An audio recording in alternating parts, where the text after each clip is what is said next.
My name is Catherine Krug. I am the co-founder and COO of Everest.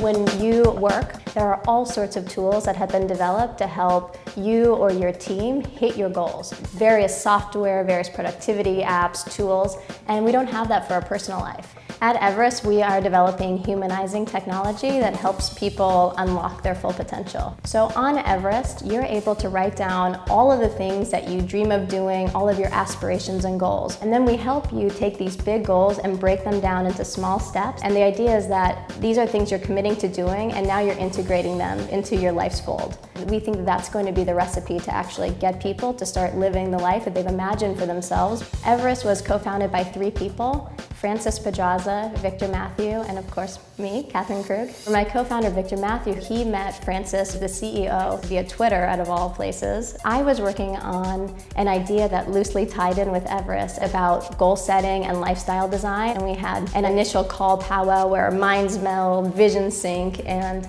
we ended up partnering up and co-founding the company.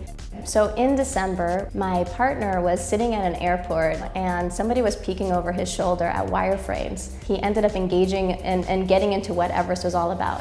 Turns out this was one of Peter Thiel's friends. And about a month after we all joined, we got our first investor check from Peter Thiel, which allowed all of us founders to move to San Francisco, set up an office, and hire our first engineers.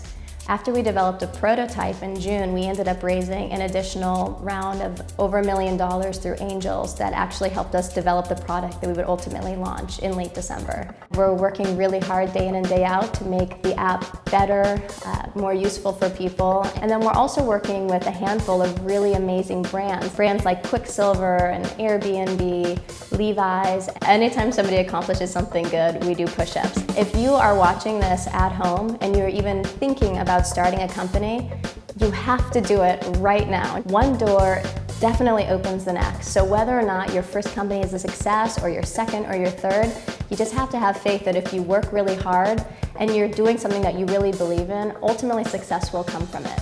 And it's the most important kind of success because it's the kind that comes from within.